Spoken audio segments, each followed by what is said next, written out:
Céline Lisraoux, bonjour. Bonjour. Vous êtes directrice de la rédaction de Rose Magazine. C'est un magazine destiné aux femmes touchées par le cancer. Il est gratuit, distribué dans les hôpitaux et il n'est d'ailleurs rédigé que par des femmes qui souffrent d'un cancer ou qui ont souffert d'un cancer. C'est vrai, ça? Oui, c'est vrai. En fait, la rédaction, Oui.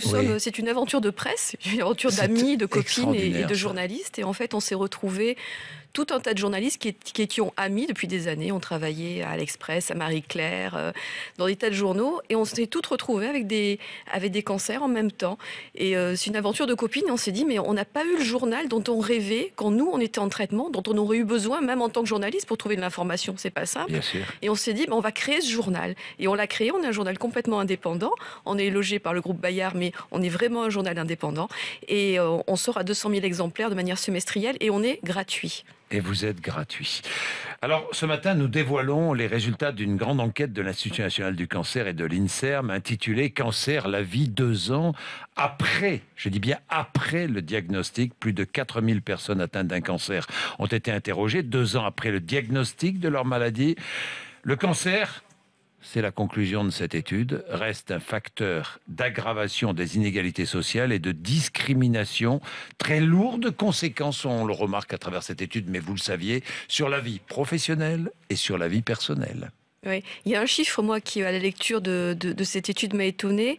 J'ai appris dans l'étude que 14% des Français, de la population générale, Oui. étaient considérés comme pauvres et que 2 ans après un cancer, 25% des malades de cancer sont considérés comme pauvres. Vous imaginez la différence de 14 à 25%? C'est-à-dire que bien des gens qui travaillent, 20% des gens qui étaient en CDI avant un cancer ont perdu leur CDI. Et évidemment, ce sont les gens les plus modestes ou qui sont sur des statuts sociaux les plus fragiles, des gens qui sont en intérim, qui sont en CDD. Il y a un vrai problème d'employabilité après le cancer qui se pose. Après le cancer, une fois le diagnostic établi. Et d'ailleurs, beaucoup n'osent pas dire qu'ils sont malades, qu'ils ont un cancer. Alors, beaucoup le taisent. Le taisent. Oui, bien sûr. Le taisent par peur d'être le cancéreux dans l'entreprise. Alors, il faut bien dire aux gens, il faut le répéter, parce que tout le monde ne le sait pas, qu'un malade de cancer n'est pas obligé de dire à son employeur qu'il a un cancer. Il peut parfaitement s'arrêter en arrêt maladie 1 an, 2 ans, le temps qu'il faut, et ne pas révéler la raison de son arrêt maladie. Les gens ne le savent pas, il faut vraiment le répéter, c'est important. Alors, discrimination au travail, et puis la vie personnelle. Ce matin, nous avons eu un témoignage avec Mathieu d'un homme qui racontait que sa femme était partie.